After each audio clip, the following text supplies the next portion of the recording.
Good evening and welcome to this edition of WOW Radio.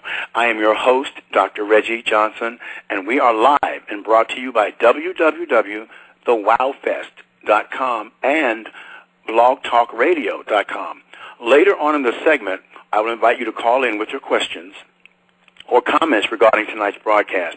I am proud and honored to have as my guest a very distinguished guest on WOW Radio, the sole living legend of the Philadelphia experiment that included such other participants as Albert Einstein, Dr. John Van Neumann, Dr. Nikola Tesla, who are all famous scientists in their own right. He is considered to be a World War II hero by many. And I welcome to WOW Radio the incomparable Alfred BIELEK. Al, welcome to WOW Radio. Thank you for inviting me on your show. Absolutely. You know, for those people who are not familiar with the story, the Philadelphia experiment was a government project in the 30s, which was, I guess the whole purpose was to produce an invisibility screen. What was the government's ultimate purpose for this experiment? The ultimate purpose was to prove whether or not you could make an object invisible. That was the original thesis, and of course then they wanted it expanded, if it were proved in laboratory tests feasible, to expand it to make an entire warship invisible. Now that was considered quite a feat back in the 30s or the 40s if they could do it. Mm-hmm. Unfortunately, it backfired and had very many serious consequences. The problems were later solved by Dr. John Van Neumann in the 40s and the 50s, and they went on to a very successful test on an aircraft carrier in 1953, where an aircraft carrier was made invisible without any side effects to the personnel, which of course was the original problem. The side effects from the original test and from the original,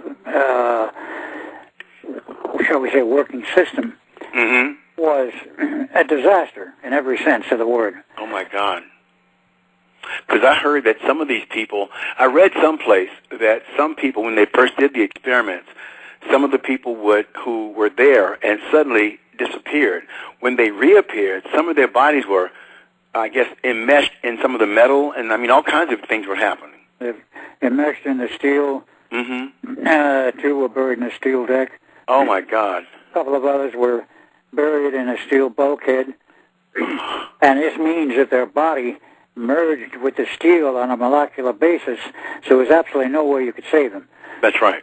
And it was a real disaster. Eventually, I wound up on the burial detail to try and bury what was left of these guys in Potter's Field, as they said, and give them some kind of a decent burial, and of course, concoct any kind of story the Navy could think up for the families of these kids who died this way. Oh, that was a shame, yeah. It was terrible. And of course, some of the others disappeared and walked off into invisibility of some kind and never came back. So what does the government say, the Navy say, to the families of these people? What happened to your kids? So when the stories started to get around about the Philadelphia experiment, the official policy of the United States Navy became, it never happened. And that's ridiculous. I mean, that's such a cop-out. It's ridiculous. It really is. You know, it really is kind of scary. Because their whole thing, they made that whole battleship just disappear into thin air. Yeah, the whole ship disappeared into thin air and eventually reappeared back in the same point from which it departed, mm-hmm. which was not in the Brooklyn Navy Yard or actually the Philadelphia Navy Yard, but actually and in the original tests were out in the Delaware River, and at a certain point about 1 to 2 miles north of Tinian Island. Now, if you find a map that covers that area, that will tell you where the tests were held. There were observing ships and so forth, and when they turned the power on and the ship started to glow, and then all of a sudden went poof and disappeared, that was not in the script, and it was not what's supposed to happen. That's right. And they asked Dr. John Van Neumann what's going on and so on and so forth.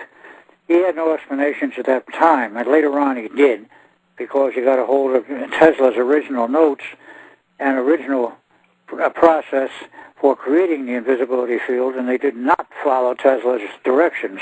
Mm-hmm. He was pressured by the Navy. There's a war on, see what you can do to make it work with a shortcut or two. Wow. So he tried, but it just didn't work that way. Didn't work, yeah.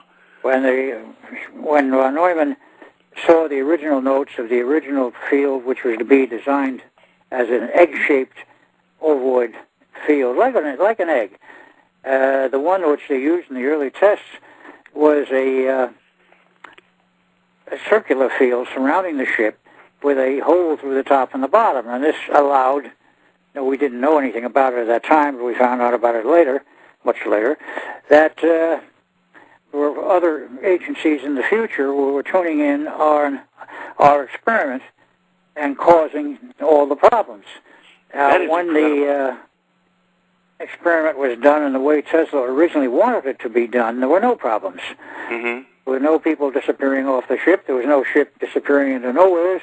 Mm-hmm. And so on. Everything functioned according to the Hoyle as it's supposed to have done when they followed Tesla's original instructions. That's amazing. I heard he was a very brilliant person. Yes, he was a brilliant man. He knew much about many things beyond the scope of even today's highly advanced science. That's right. We have, of course, I might also add, learned a great deal from extraterrestrials after the 47 Roswell crash, and then, in addition, there had others been prior to that, but their history. And then in 1955, 3 UFOs from down in the middle of Edwards Air Force Base out in the desert get out of their ships and walk up to the military personnel and says, okay, if you guys think you're so smart, here's our 3 ships. Have at it. Find out any way you can to get in our ships if you can. That's incredible. I used to live out there in California, so in Palmdale, I would go out to Edwards Air Force Base all the time. It was a very odd Air Force Base. It really is, out at Edwards. Yeah. Well, of course, they were not able to succeed, and they invited the president, who was Dwight Eisenhower at the time, to come down and witness this, and they came up there, and they took him into the base. We said, don't get too close. We don't really know what might happen. Mm-hmm. So he talked with the generals and talked with other advisors, and finally he says, make a deal with these guys, buy time. Oh, my God. We have to find out what is really going on and whether we can get anything out of it. He was a practical general, and they made a deal. And it's amazing. It was because of that we learned much more about the extraterrestrials who have been watching us for decades, and that their technology was very far advanced over ours. And as Phil Schneider finally showed years later on the lecture circuit, because I got him on the lecture circuit, they had a knowledge so advanced, it was incredible. Our atomic table was so archaic and incomplete. It was unbelievable. We now have a correct table, which includes elements through number 140, and 140 is twice as dense as gold. That's right. That's amazing.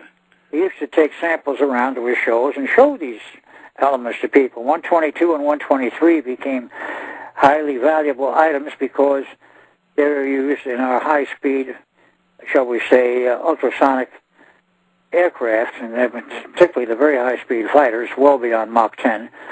And those materials were necessary, and only the aliens could supply them. He says, you don't have any on your planet. The reason you don't have any on your planet is because you don't have a gravity field strong enough to create them. That's incredible. He says, that is really incredible. Yeah. He said, we bring this stuff from our planets where the gravity field is much stronger than here, and we have elements beyond 140, but he said they would be totally unstable here. So we brought a lot of cooperation. They helped us, and of course, it wound up that we became, or should we say, they became one of our best customers for certain other things. Like that's amazing. We perfected the anti-gravity drive spaceship. The Germans actually did it during World War II. And had they had another 3 months or so, they probably would have beat the blazes out of us, and they would have won the war. That's very true. Now, understand there was an identity change or a name change during this experiment. Was your name always Al BIELEK? No. It wasn't. Originally, I was Edward Cameron, and what happened was that after that time period was over, and I was a career man in the Navy, and I wound up being at the Pentagon. I was involved at some of the other highly secret bases the government had. Mm-hmm. We even got into arguments with such illustrious people as the father of the atomic bomb. Wow. I told him his mathematics was faulty. He blew up. He went right through the roof. Right. Nobody tells him that his mathematics was faulty. Mm-hmm. I says, we can predict very accurately the yield from an atomic bomb, but you cannot predict the yield from a fission device called a hydrogen bomb. The hydrogen bomb is very complex, and all I would say, because well, if you want to take the trip up to Los Alamos, the laboratory there maintains a lot of models, including one of the hydrogen bomb, to show how it worked, and the one that was ever tested. And when they tested it, the yield was about 3 times what was predicted. And of course, then I was justified in my arguments with the famous doctor. And the Russians decided to go on their own after World War II, about 1965, if I remember correctly. Mm-hmm. They said they would build one and test it, and they did. And they were warned by their own scientists that you cannot predict the yield, and you've got a device here which is going to do things you don't really want to have happen. Well, that's right. That's exactly what happened. Not only did the yield be 3 to 4 times what was predicted, it ripped a hole in space-time and gave us a view of certain other things from other universes. And the Russians were so upset scientifically, they said, we will never test a hydrogen or use a hydrogen bomb again. Wow. Now, that brings up another question for me, Al. You know, when you talked about them ripping a hole and stuff, I was wondering, now, this Montauk Project, according to what I've understood, it was actually a series of secret government projects at Camp Hero on Long Island. Yes. And some say it was a psychological war weapon. And what was your experience? Well, there was a number of strange aspects. When World War II was over and we had won and the Germans had lost, our scientists went over to Germany and picked up all the German scientists who had been working on all the secret projects from invisibility to mind control, bypassed the Nuremberg trials and everything connected with it, brought them over to the U.S. very secretly. My real father, Edward Cameron, was involved in this. It brought the scientists over there, plugged them into the largest test laboratory on Long Island, and says, have at it. Do what you want to do. And he said, well, among other things we think we can do is show you how to win the next war by pushing a button and not having to engage in nuclear warfare or anything else like that. Mm-hmm. Well, they had in mind, of course, mind control. And after, since the laboratory was shall we say, a government-sponsored, government-supported research center, they had to make monthly reports to Congress on what they were doing and where the money was going and what it was being spent for. You know, wow, that's amazing, you know, because I understood that after the experience, I was trying to, you answered part of the question, I was trying to figure out where did the U.S. Congress fit into this, you know, like, or the Department of Defense. They had to be involved in this somewhere. Because They were involved in the funding, and they were involved in the oversight reports, which were made every month, and eventually somebody picked the reports up and started reading the reports and said, oh, these guys are going to exert some sort of mind manipulation and control our minds, and they're going to make future warfare very simple by mind manipulation. We don't think so. Shut off their funds and throw them out of there. Oh, my God. That's what they did. So, now, somebody else told me, Al, that the experiment had some weird effects, like it was inducing some symptoms of schizophrenia, I mean, all kind of mind stuff. Oh, yes. Well, so what finally happened was that when they were officially thrown out, they were looking for a new home to continue their work. Oh. They heard about this place up at Montauk Point, and the facilities there, which were quite extensive, and the Air Force had been using it for testing over-the-horizon radar, the early BMUs, and then the other later system, which was employed all across the U.S., and it was designed to detect any kind of a Russian nuclear test or a nuclear explosion or a device which was being aimed in our direction. They could, with the new system, literally see the launch of the device, even though it was far below the horizon. With the newer radar systems, they could detect what was going on, and they could pick it up on radar and find out what the Russians were doing, and long before the missile ever got to the United States, and they would, if they saw it as something dangerous, they'd shoot it down. So this early form of radar became highly perfected, and at that time the Air Force decided to close the base down. They didn't need it anymore, and along come the Germans and say, we would like to use this. Yeah, here, we're leaving. Take it. Take over the facility. And they did. And they moved in and started doing their own experimental work. And, of course, all of the equipment was left behind. All of the power generating systems, everything else was there. And literally they moved in and took over and set up a whole new program and a whole new system. They were involved in many very strange things. Many things involved mind manipulation. Some of it involved space-time manipulation. Oh, my God. Some of it involved things which you wouldn't believe. And then, of course, they got into areas of space-time manipulation. And then it got to the point where we were able to, by thought and induction alone, create a, shall we say, a visible image of a physical object, then make the image physically solid. Wow. By mind manipulation, create a physical object. That was done many times. That is amazing. And, of course, originally the program started out with mind manipulation of the kids. There was a large number of young kids usually taken off the streets, and they became part of the program for mind manipulation, sexual manipulation. Oh, my God. Of course, the sexual manipulation, who don't want to say it too loudly, involved a large number of the Catholic dioceses, and I believe that. That makes so much sense to me. It makes a lot of sense. The Catholic parishes were into sex with kids because it gave them an edge on psychic manipulation. That's right. Now that makes a lot of sense if you tie it all together. Yeah. The Catholic Church knows much, much more than they talk about. I mean, they're not stupid at all. They're not normally into just trying to manipulate people. They've been into trying to manipulate, shall we say, the entire geode of physics and the entire planet as it goes.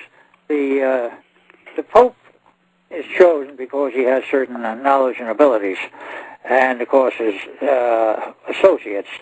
But one of the things they're into sex magic, which they don't want to admit to the public. You know what? I believe that. And there's a lot of information I've read about that's hidden in the Vatican that will not be exposed to a lot of people. That's correct.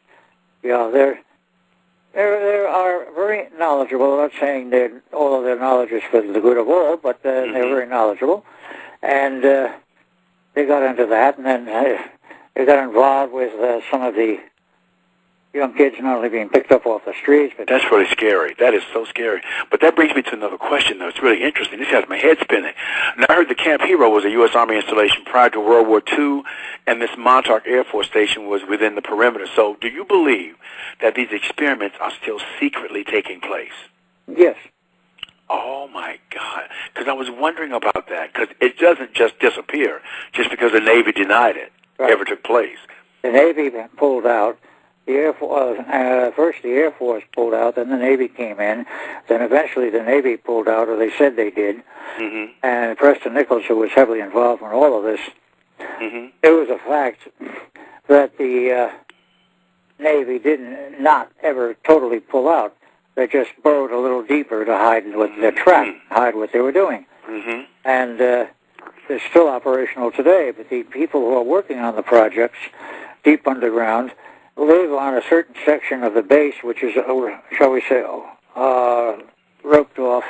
It is partitioned off for the living quarters of the workers on the project still ongoing at Montauk Point, under control of the Navy. See, when the Air Force pulled out, then the Germans took over, and then when the Germans were eventually shut out, that's a long story, then the Navy came in and took over, and Preston Nichols could never find out what the Navy was up to. He had the equipment to measure the fact that there were all kinds of strange radiations coming out from underground, and the equipment was still operational, but he was never privy to it because he worked for the Air Force and one of the other Air Force organizations. And when his contract was up and that work was quit and had quit, then the Navy took over, and the Navy never invited him in, so he was never privy to what the Navy was doing. Now, that is incredible. Let's see some callers want to call in. This is a very fascinating, absolutely fascinating story. So if you guys are all listening out there, this is the time to ask a living legend a question about the Philadelphia experiment, the only living survivor. So that number is 646-652-4597. And don't forget, you can also visit Al's website. The official website is www.philadelphia-experiment.com. And don't leave the dash out or you'll get somebody else's site. That's right. So you got to put in Philadelphia-experiment.com. Otherwise, we don't want anybody else's site. We want the official site of Al BIELEK. I want you guys to call in now. This is absolutely amazing. And I know you have questions. Maybe the next part you'll have even deeper questions because we're going to talk about time travel and manipulation and these projects that are very important because the scientists who are involved in this project are very credible witnesses to time travel and travel between dimensions. And you've experienced parallel dimensional travel, is that right? Yes, as well as the time travel. The parallel dimensional travel, I don't know if it's based strictly on what has happened in the way our planet was created or not, but there are 7 levels of reality to our planet. Number 1 is what you would call, in biblical terms, hell. Oh, yeah. You get up to number 3 level, you're at our level here physically. When you go down 1, you're into the underworld, as they call it, with all of the things like the elves and the legends of the strange people who live in another realm. That actually is factual, but it's not something you can readily connect with or affect. Now, when you go above level 3, then you go into the area of where the people who die live. They're in the 4th level, and that's the planet was designed to hold a large number of people in the human race and recycle them until they learned the lessons they were supposed to learn, and eventually give up the kings and queens and princes and all that sort of thing and go into self-government, which the United States was the first major example of self-government, self-control of your own destiny and of your own government and its various aspects. Of course, others came out eventually in Europe and elsewhere, but then, of course, we still had the major dictatorships. After the Nazis were done in, there's a lot of long stories about the Nazis also, which is another long story. But aside from that, the Russians, of course, created the Bolshevik Revolution, and that created another set of problems. And the Jewish socialist regime in Mother Russia, if you will, and the complications there, and eventually what broke that up was the modern computer. They couldn't stop computers from being imported. They couldn't stop people from quite literally buying the computers and bringing them in and going online and finding out what is really going on in the world. That's right. I believe that because when you mentioned that earlier, it made me think about all the stuff that we taught about, and even the people who were first here, people who were shamans and people who studied earth-based religions and the Indians and the Wiccans. They knew about these dimensions, and they knew about that it was possible. Even Jesus talked about how he traveled and ascended in and out of the body and made things appear and disappear. Right. The airport. So this is not something that is unfamiliar to people. Science is just trying to prove it. That's right. Now, some people may find this hard to believe, but the North American Indians, the primary organization for guidance was a science organization that existed on the shores of Lake Michigan more than 2,000 years ago and gave them their constitution. The Iroquois Nation had a constitution which was the one that we copied, which became the backbone of our constitution here in the United States. But the Science Foundation, at the moment I've forgotten the name of it, but it's in the notes from one of the current book writers and book people who are selling a lot of books on these strange things, and that's Vince and the how shall I call his organization? Right now I'm running out of water and I'm running out of juice, as the saying goes.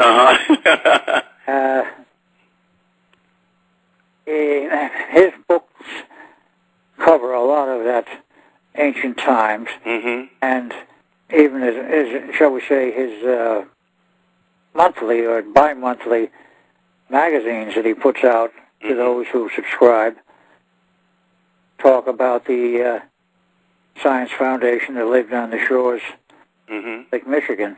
And it's still alive and well today, but not necessarily on the shores of Lake Michigan, because down on Lake Michigan now we have a huge city called Chicago. That's right. That's right. But there were many aspects. The ancients were not stupid. They had scientific information to go on. They did. Look at the case of Galileo. He virtually lost his head from telling the Catholic Church, this is not the only planet in the system, and the sun we look at, there are many suns. So he was using a telescope. The prelate of the church, the Pope, didn't want to hear about it, and eventually called him up on charges, and it's sad, you know. Had him executed because he knew too much, and that's right. Didn't want the people to know anything. Now, of course, times have changed quite a bit. Of course, there are groups still that don't want the people to know anything, but they have a little tougher time of trying to continue a, shall we say, a regime or a regimen like that. There's many things that people are beginning to learn, and even our own scientists. We have bursts of energy that come out of the center of the galaxy that cause enormous problems energy-wise to people, and have caused a lot of trouble in the present time. In the last 2 weeks, there was some huge bursts from the center of the solar system. Wow! And they're trackable, and the scientists knew it, and actually it was, shall we say, publicized on some of the scientific channels, and these channels that broadcast such material, or actually online. There are a couple of channels online which carry the information. Now, this is a question that's going to blow people away. I'm sure I'm going to get a lot of calls for this one, because I read this too, and this is exciting because I read someplace about your travel to the planet Mars. Is that true? Yes. Oh, tell me about that. That's exciting to me. Well, in the process of putting together the Montauk-Project, we had much help. We had a lot of aliens working with us. Wow. There was an alien taskmaster, or a leader, if you will. And the aliens were sent in by the U.S. government, by certain secret organizations. That's amazing to me. And they were to work with us. They told us, they said, well, you know about time travel. You found out about that in the 30s. But it says you don't know how to create a wormhole through space and time. He says, we can show you how to create a wormhole through space and time to any point in this universe, or for that matter, beyond our solar system and beyond our galaxy. And, of course, they put it together for us, and we tried it out and found it worked, and we did some tests, first just to the moon, then we went to Mars, and we went across the galaxy. And when we went to Mars, and we're actually down on the surface there, quite aside from our probes, we found there were entrances there to underground chambers, underground sections, and they were the remains of the ancient Martian civilization. They had gone underground first as the planet started to dry up, and then eventually they took off for Earth. Now, the Indian legends state that they came from Mars on great silver wings, and if you get the right people to talk, they will tell you that exactly that way I stated it. Mm-hmm. They came here as long as many other groups came to planet Earth a long time ago. And a long time ago happens to be about 125,000 years in the past. You can't put an exact year on it, but nevertheless, people had come here from Mars and from other planets and were all sent here to inhabit this planet. There were 6 races. One of them has been lost track of. And they have grown up side by side, and the planet was not heavily, shall we say, invested with humans early on. Mm-hmm. Today we have, because we solved a number of our problems in terms of the medical problems and having people live longer. It created a major problem in itself. Mm-hmm. People living too long, they simply overpopulated the planet. And, that makes sense to me, Al, because if you think about how close we are to Mars, and that meteor showers and stuff come to this planet from Mars all the time through space, that stuff has to get into the ground and our soil. So a part of the stuff, the food we eat and everything else, they've shown it before, that we're part Martian anyway. Yeah. So it doesn't surprise me. But what does surprise me is that if you were on the surface, it sounds like you went inside of the planet. Yes, we went to the surface. We found the entrances because we already had inhabitants up there sent up from Earth. Wow. In about 1959. But they knew there were some sealed entrances, and they kept talking about this on the radio conversations with NASA, mm-hmm. which at first were open, and then eventually they were all classified with scramblers and what have you. Mm-hmm. But they said... I have a special caller that's calling from the 509 area, and I'm going to connect that person in a minute, but because I don't know where the 509 area is, but I'm connecting to ask a question for you. So I do have a person calling into the station. So let me find out what they're talking about. Just hold on for 1 second. Here we are. And sure. Caller, are you there? Yes, Reggie, I am here. Okay, 509. Is this Chad? Yes, it is, sir. Okay. How are you, Chad? I am sitting here with my mouth open in awe of what this gentleman is saying. Exactly. Yeah, he's an incredible person. You had a question for Al? I've 10,000 questions. I can imagine. Usual. First of all, Al, it's very great to speak with you and hear from you, because the things you're speaking to the audience here, there are small groups of people who know that this is true, yes. And then to the rest of it, they can't even believe time travel in the 30s. They just don't even have a paradigm to see that this is real. Mm-hmm. I guess my first question would be, where did they leave off the last you knew? How far have they advanced with mind control, with HARP, with dual-use technologies from all these new towers going up? Where are we now? We are now on the threshold of universal mind control. The development of the nanochip. Okay. A friend of mine was in school studying to be an engineer for nanochips and that sort of thing. Suddenly he realized, not only from talking with me, but with other people, where this technology was headed. Yes. Nanochips could be embedded in the brain and could be used to control the brain and control people the way what we call the controllers, for lack of a better term, wanted humans to be controlled. They want total control over the human mind and the human body, and of course use the humans as slaves. Well, this has been done many times in the past, and humanity has sort of a memory of it. But the attempts to do it now are being balked by a lot of scientific and not scientific people who realize that the nanochip can be made so small that you can inject it into the bloodstream, and it just float along inside the bloodstream, and it can be used to literally wind up in the brain to be an element which radiates certain energies, and it can affect the human brain. So there are those who are fighting against this, but we're at the threshold of it being forced upon us. That's incredible. When you say forced upon us, now see, there's a lot of people that hear the information you're speaking, and they just can't really grasp the idea that there's people out there who seek and who's always sought to be able to achieve the things you mentioned.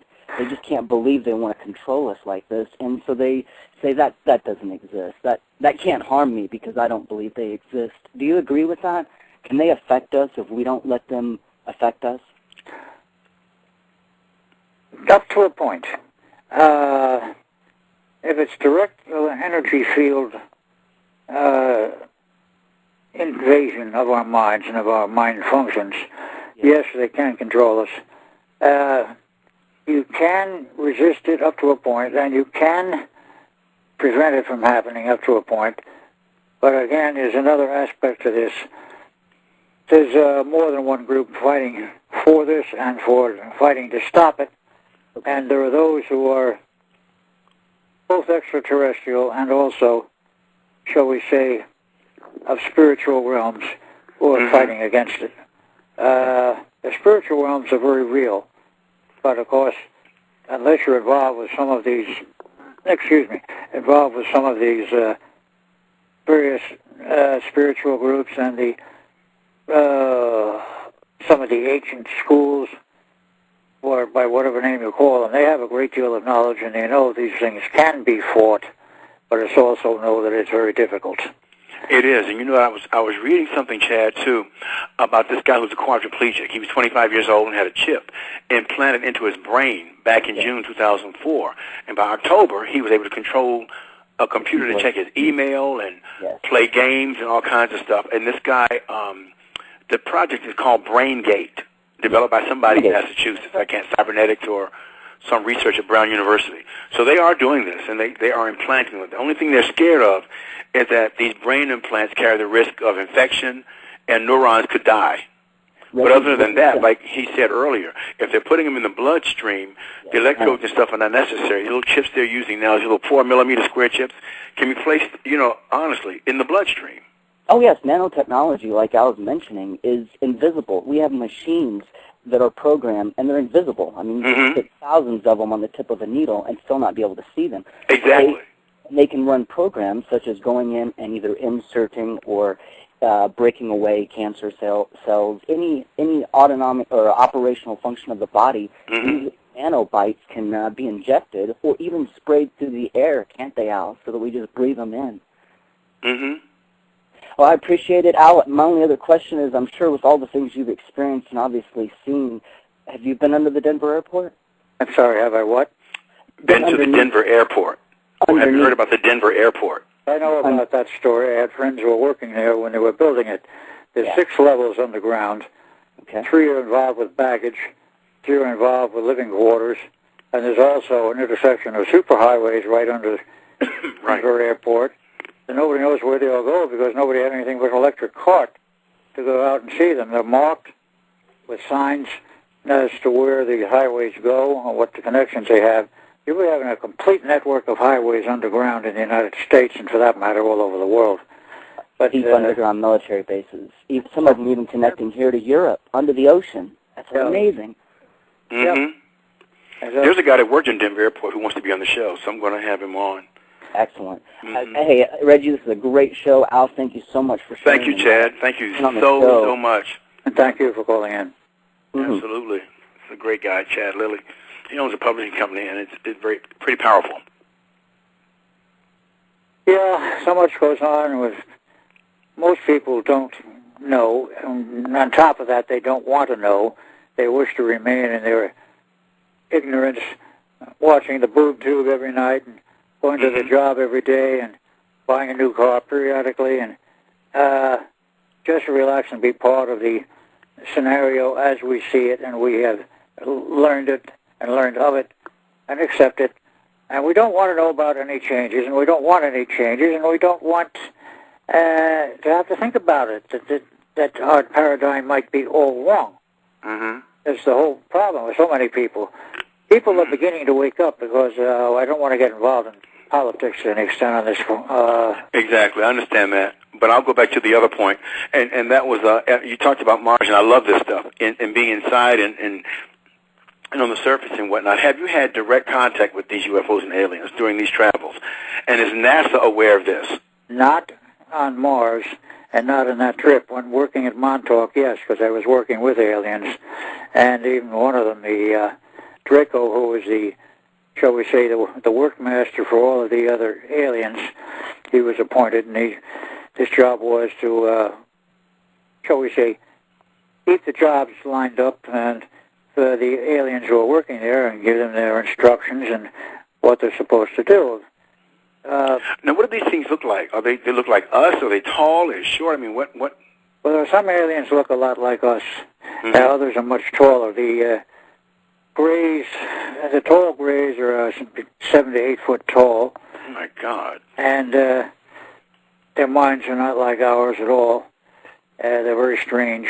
Then you had some of the friendly ones that came in from various planetary areas around. And then you had this big Draco who was in charge of instructing all of the aliens as to what their tasks were. And I finally got to talk with him eventually, found out that not all humans were stupid. He considered most humans stupid. What a view of what I saw there and here, it's not far off. But I don't wish to insult anyone, but the paradigm of what the human mind is capable of and what most people do with their human mind is two different things. Now, there's so much going on that people don't want to become aware of, but in terms of the political aspects, people are beginning to wake up to the fact that that little war overseas, which we've been paying off at the rate of something like $80 billion a year. Wow. And neglecting all of the requirements for the VA, requirements for the Native Americans, for their homes, for their schooling. They don't have water, they don't have heat, they don't have a lot of things. And a lot of the kids, not just Native Americans, but others, now take one look at this madness, and they commit suicide as kids. The suicide rate is skyrocketing in the United States for young kids. It doesn't make sense that it should be this way, but it is the way it is. And a lot of the current crop of humans today don't want to look at the mess as it is. A few are. Some are waking up and realizing that we've been sold down the river and that the current administration has done a great deal of the selling.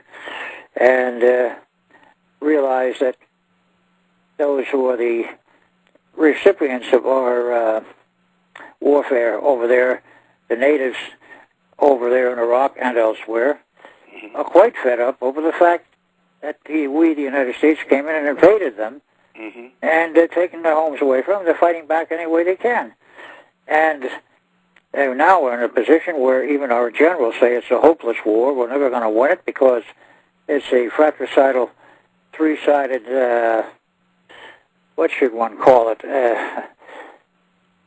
It's a three-sided circus in many respects, and it's a civil war, a three-sided civil war, which is we cannot do anything about, we cannot beat, and no matter how long we stay there, we're going to lose. We're going to lose much worse. That's really sad. It really is. And I was going to ask another question that was very similar to that, and that was the nanotechnology. And I'm glad that Chad called in. He's a very brilliant host. He also is the host of Aware Radio.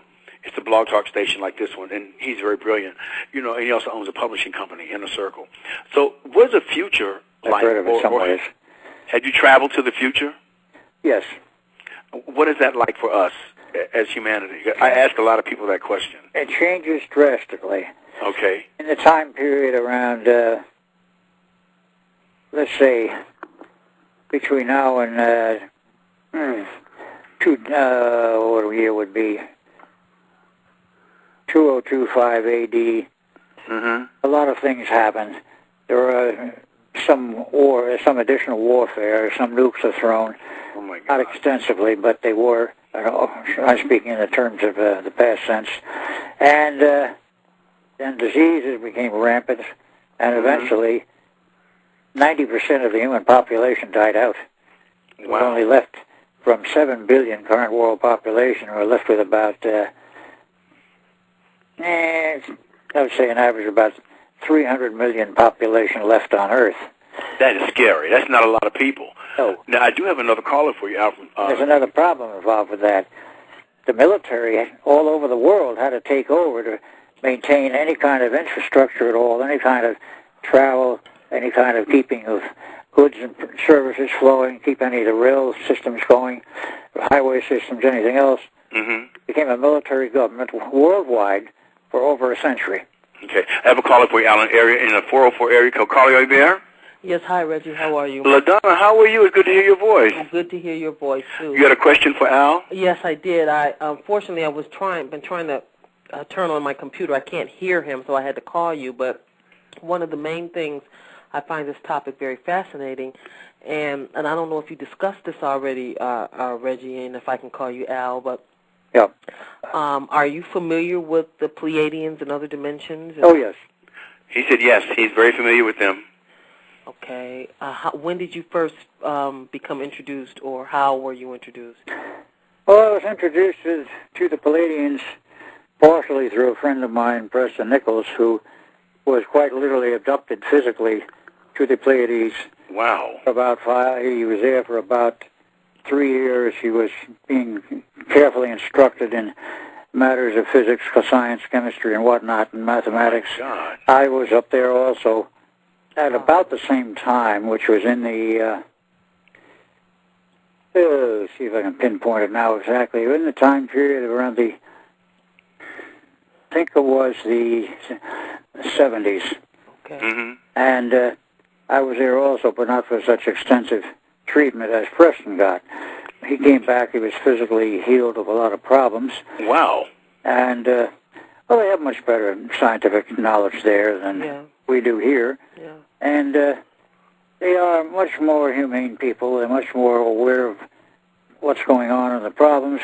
And they had in the past, attempted to come here many times. Yeah. But our surface government told them, it says, if you want to come here and visit, that's fine, but you have to post notice in advance that you want to come here, and we have to approve it. Because otherwise, if you try to come in closer than the 250-mile limit around Earth, it's like anyone else. Oh, wow. That is amazing. So the Pleiadians, is that galaxy like in another different dimension, another galaxy, or is it close to this one? It's not really another dimension. It's physically the same in many respects as this one. There are differences. It's hard to explain precisely. And the last question I want to ask you, Al, is talk to about, and I'm not sure if the lizard people. Oh yeah, the lizard people, if you want to call them that. I can't think of the name. The proper name for them, as they have been known, of course, are the Drac are among the Drac, and many others, but basically are reptilians. Reptilians, that's it. Thank you. Thank you. Wow. They have been here on Earth a long time. Originally, they were not. They were out in another galaxy, and they got involved in a war with our friends from the Pleiades. They were kicked off that planet. The Pleiadians took over that, and some others. They came here to Earth, and they said, we were on Earth originally, and we are coming back, and we're going to take over. Yeah, that's what I understand. That's what they're in the process of trying to do now. But I don't think they're going to be completely successful. The problem is there's a lot of shape-shifting reptilians who can shift into the shape of a human, and you can't tell them from a human except if you're at night in the right lighting conditions, or in some cases, it's happened with a friend of mine who was on an elevator and got into an argument with a reptilian. He didn't know it was a reptilian who he was talking to, and suddenly the guy lost control, and he flipped completely to his reptilian mode. Wow. Right in front of my friend. This is the problem. They can and do sometimes lose control. And when that happens, watch out. Oh, my God. That is wild. That is amazing. That is absolutely amazing to me. See, there are more races on Earth than most people understand or realize. It has been the collecting ground for a hodgepodge. On how this all happened is hard to say, but it happened. And it happened over a rather wide period of time, because the some of the other ancient races who have been here for a very long time. Mm-hmm. And you got this problem. Now we have huge cities.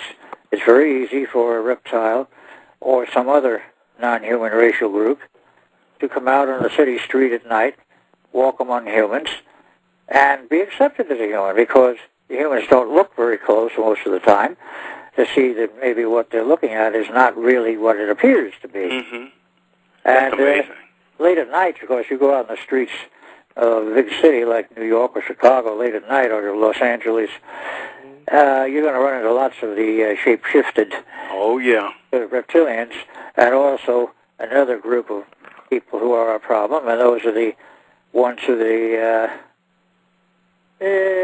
I've forgotten now exactly what the proper term for them is, but they are the blood drinkers. Blood drinkers. Like vampires? Yeah. Exactly. Vampires are real, and the problem can be cured. Mm-hmm. They have no control over it once they're caught up in it. Wow. The best they can do, and I've seen some videotapes, or shall we say CDs on the subject, the best they can do is shift over to drinking pig blood instead of drinking human blood, Oh, my God. and try to find a cure through more scientific and natural channels. Some have. They claim that their problem can be cured. That's wild. I never got into the whole story. This planet has some of the scariest elements of humanity floating around on it, Mm-hmm. which really can knock you for a loop. When I was living in Atlanta, it was before I was here, I had a roommate that had some connections with some of these people, and he said he knew about them. He says, you go out in the back hills of Atlanta at the full moon and at certain times of each month, you will run into these vampire types. They come out of their holes underground, Mm-hmm. and you can feel it. And Oh, yeah. sometimes you can see it. I see them. He took me out on an excursion one night, and we got far enough into the vampire legend area. Mm-hmm. I says, I felt enough. Let's get out of here.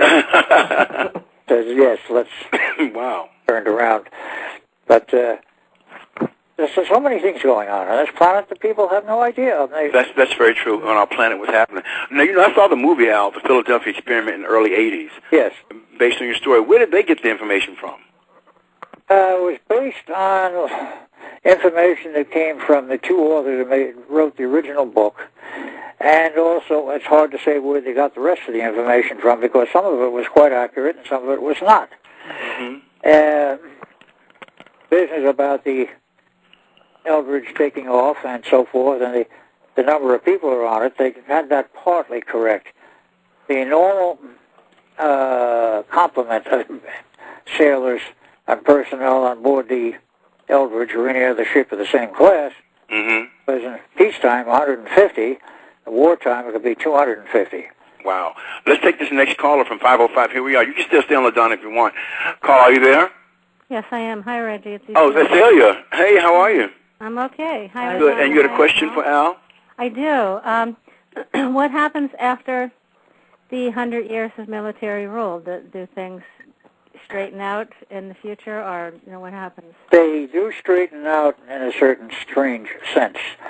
The country broke up completely, not just our country, but all over the world, into what in ancient times was called a city-state. In other words, any city, large or small, that had survived all of the other problems that had happened would have what was left of its government and people surrounding it, and they would form a sort of coalition of the city-state. The people who wanted to live there and work there and become part of the government. It also got to the point a little later on at about 2500 where computer science didn't die. It kept going forward.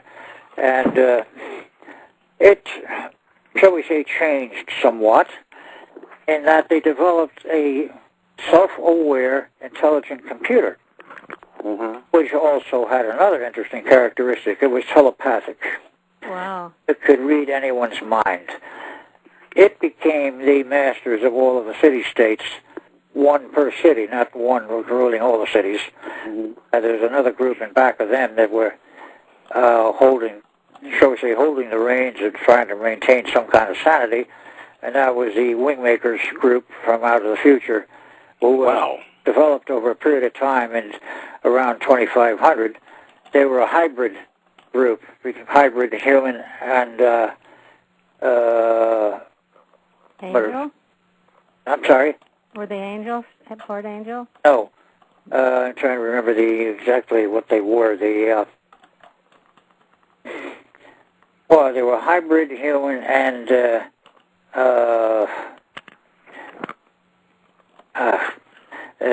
name of the group slips in my mind at the moment.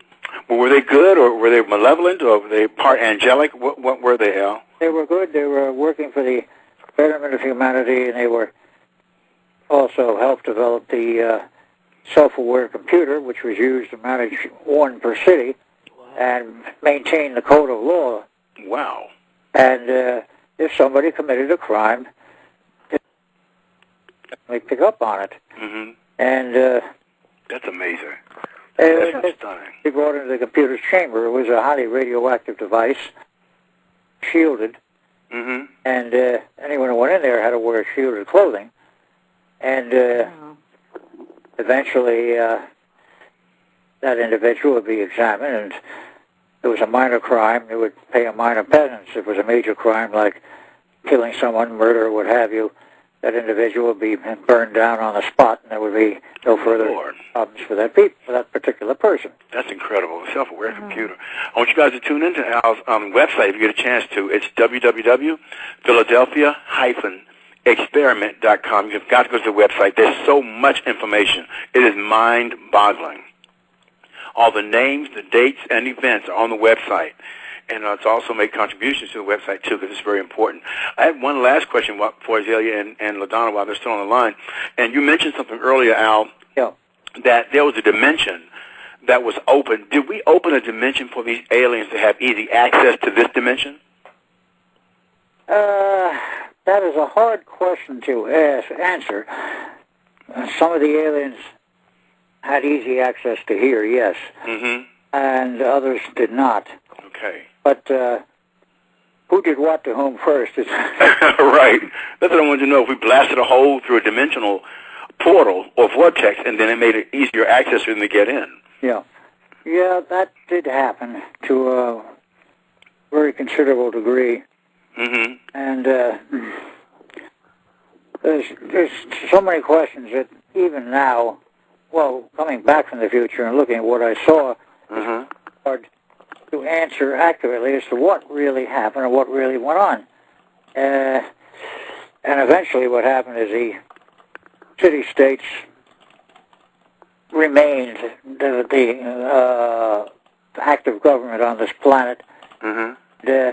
The technology grew to the point where in the future, around the 28th century, they were building floating skyscrapers that would float in the sky 2.5 miles high. And wow. I said to the scientific people at the time, I said, I've been an engineer. I said, there is no known technology or no known building materials on Earth that we knew of then or now that can support the weight of a structure that is 2.5 miles high. How do you... God. And I said, oh, it's very simple. I said, well, maybe it is. How do you do? And he says, what we do is every 300 floors, we put an anti-gravity platform that relieves, oh, my goodness. Relieves the weight wow. that is above, so that there's only 300 stories actually bearing down on what is below it. That's incredible to me. It seems like to me gravity and magnetics have a tremendous contribution to this disappearance and reappearance. I keep hearing that over and over again. Yeah. Well, in fact, of course, the nuclear engineers, as they are trained today, know much more about magnetics, gravity, and the interactions of them published in any textbook because it's classified information. Yeah. And there's much more known now and much more will be known in the future, true. But we have mastered the business of anti-gravity drives based on the German research. Mm-hmm. And there was a story told, I don't know where my time is. We're about to end the show, but I'm fascinated. I still will give you some more time because, and I know they don't mind that. It's just an incredible story. It has so much information. We need to break this into 2 segments. I know that. Right. But it's mind-blowing. I will end today's story with one interesting one. A English college student, age of around 20, took a vacation trip into Germany. Mm-hmm. It was quite a few years ago. Not a lot of years ago, but about 10. Mm-hmm. And some thriller spy movie he saw where somebody broke the code of the government and so forth. And he says, well, if this kid in the movie can do it, why can't I do it? So we set out to do it. And while he was still in Germany, possibly he had friends working with him, I'm not sure. I don't know the whole story. But he found a means to break through on the most secret codes of the United States Air Force. Wow. And unloaded into public view in a public newspaper the entire story of our space fleet, our battle fleet, the fact that we have aliens serving with us on our fleets. Oh, my God. And that this fleet is out there operational. It's already been all over the galaxy. Oh, my God. It's one of the best kept secrets of our government until this kid broke it. Well, needless to say, the U.S. government was up in arms, and the Air Force was up in arms, and they wanted this kid extradited to the United States. The English courts said, no way, we know what you'll do to him. They says he's staying here. Mm-hmm. He's under house protection here in England. Well, they kept bringing the subject up, and of course, the issue of extradition has been swept under the rug, and nobody will allow it to happen. That's right. And nobody wants to deal with it. You know, you work with some incredible people, Al. You're an incredible person. You work with Einstein and Nikola Tesla and a whole bunch of famous people, and I'm very impressed and honored, honest to God, to have you in the show. That's why I didn't mind about the time. And I'm glad I have dedicated listeners such as Chad Lilly, who has his own show, LaDonna, Azalea. All these people are incredible students, and they are incredible light workers on the planet, including yourself. And it is absolutely with great gratitude that we are very proud to have you on the show as a part of the broadcast. And we do want to end the broadcast now, but is there any last things you want to say to the audience before we go? Yes. Don't give up. Wow, I like that. Don't give up. That's a great thing. What wants us to do is to give up, roll over. Whether you play dead or become dead, there's hardly any difference. That's right. Right. Well, we won't do either. We'll live. We choose life. Right. And choose the honorable route. Choose to learn what you can and help your fellow man. That is beautiful.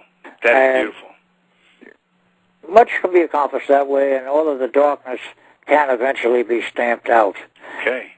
But it's not going to be an easy job because these characters are professionals, and they want to have you fooled. They want to have you give up. They want you to roll over so that they can control you and the rest of the planet the way they want. Well, we won't do that, and we take those words sincerely in our hearts, and we love the world. We love that you're in it, and I love my listeners, and God bless everybody. And Al, thank you so, so much. And once again, you guys go to Philadelphia-experiment.com, and I send you much love and peace in this universe that we're all light workers doing God's work. And good night. Good night. Thank you.